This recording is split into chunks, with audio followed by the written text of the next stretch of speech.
কালকে একরকম আজকে একরকম। কেমন ছিল কালকের মেকআপ? খুব ভালো। সবাই কি বললো? খুব ভালো লাগছে সবারই। আজকে কিরকম চাও একটু বলতে? যেমন ভালো লাগে আমাকে, তোমার ইচ্ছে মতো দিও তুমি। ব্রাইডের কাছে গিয়েই আগে শুনে নিলাম যে কালকের মেকআপ কেমন ছিল আর আজকে কি রকম তুমি চাও। তো ব্রাইড তো বললো যে ভীষণই ভালো ছিল, সবাই ভীষণ ভালো বলেছে এবং আজকে আমার মুখে যেটা মানায় তোমরা সেটাই করে দাও। তো সেই হিসেবেই শুরু করে দিলাম আমার কাজ। হ্যালো এভরিওয়ান, গুড মর্নিং সবাইকে। আমি মেকআপ আর্টিস্ট মৌশিল, আবার একটি নতুন ভিডিওতে তোমাদের অনেক অনেক স্বাগত। পুরো ভিডিওটা দেখতে থাকো, আশা করছি লাস্ট লুকটা দেখে তোমাদের ভীষণ ভালো লাগবে। এই মিষ্টি ব্রাইডকে আমি বিয়ের দিনও সাজিয়েছিলাম, তোমরা অনেক ভালোবাসা দিয়েছো এই লুকটাকে, সবাইকে অনেক অনেক থ্যাংক ইউ এবং সত্যি ভীষণ সুন্দর লাগছিল দেখতে। বিয়ের লুক তো দেখেই নিয়েছো, চলো আজকে রিসেপশন লুকটা কিন্তু লাস্ট অবধি দেখবে। ডেটটা ছিল এপ্রিলের 26 তারিখ, সেদিন এই মিষ্টি ব্রাইডের ছিল রিসেপশন। যথারীতি আমি আমার গাড়ি নিয়ে চললাম। তারপর যেতে যেতে ভাবি যে কোন জঙ্গলে দিদি বিয়ে করেছে, রাস্তা শেষ হয় না তো হয়ই না, আমি শুধু গাড়ি চালিয়েই যাচ্ছি।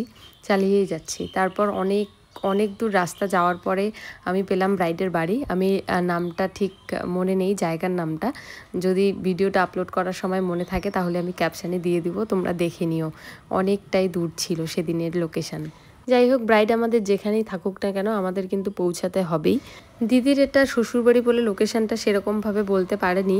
আমি সবাইকে একটা রিকোয়েস্ট করব, যারা আমার আপকামিং ব্রাইডগুলো আছে, অবশ্যই তোমরা একদম লোকেশান এক্স্যাক্ট মানে জেনে শুনে তারপর বইলো, তাহলে আমার একদম সুবিধা হয়। এরকম অনেক হয়েছে যে আমি গিয়ে হতাশা হয়ে গেছি, অনেক রাস্তা গিয়ে দাঁড়িয়ে পড়েছি, চলছি রাস্তা শেষ হচ্ছে না।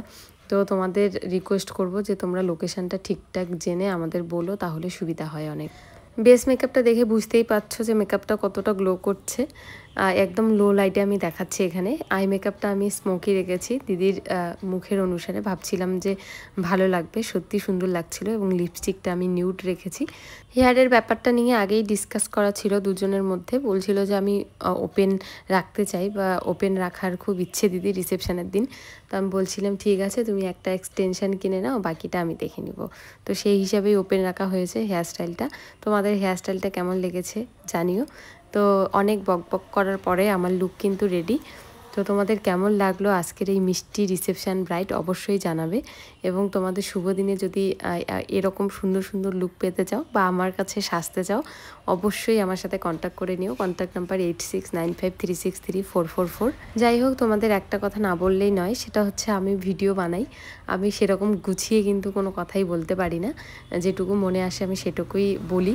তোমরা একটু কমেন্টে জানিও তো যে তোমাদের আমার ভিডিওগুলো কেমন লাগে আর ঠিকঠাক বলতে পারি কি না।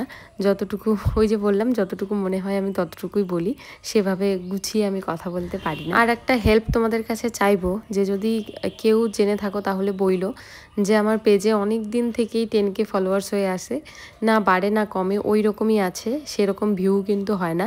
তো কি প্রবলেম হয়েছে না হয়েছে আমি কিছুই জানি না, তোমরা যদি জেনে থাকো বা কেউ যদি ঠিক করে দিতে পারো অবশ্যই কিন্তু আমাকে একবার জানিও তোমরা, তাহলে আমার হেল্প হয়ে যাবে। হাফ মেকআপ কমপ্লিট হওয়ার পরেও আমি দিদিকে দেখিয়েছিলাম যে বলো ঠিকঠাক আছে কি না।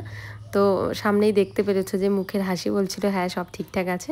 তারপর কিন্তু লুক কমপ্লিট হওয়ার পরেও আমি দেখিয়েছি যে এবার বলো যে সব ঠিকঠাক আছে কিনা। আমি প্রত্যেকটা ব্রাইডকেই বলি যে তো আমি যখন সাজাবো তোমরা তখনই বলো, যদি কোনো রকম কোনো অসুবিধা হয় বা এটা চেঞ্জ করতে লাগে তখনই বলো। কিন্তু আমি যাওয়ার পরে পাশের বাড়ির থেকে বা আত্মীয় কেউ যদি কিছু বলে তারপরে মন খারাপ করে বসে থাকবে যে আমাকে ভালো লাগছে না, সেটা কিন্তু একদমই করো না, তাহলে কিন্তু তোমার স্পেশাল দিনটা একদমই মাটি হয়ে যাবে। ভালো লাগলো, খুব পছন্দ। হ্যাঁ পছন্দ। যাই হোক, দিদিকে আমি জিজ্ঞেস করে নিলাম যে বলো কীরকম লাগছে, বলে যে হ্যাঁ পছন্দ।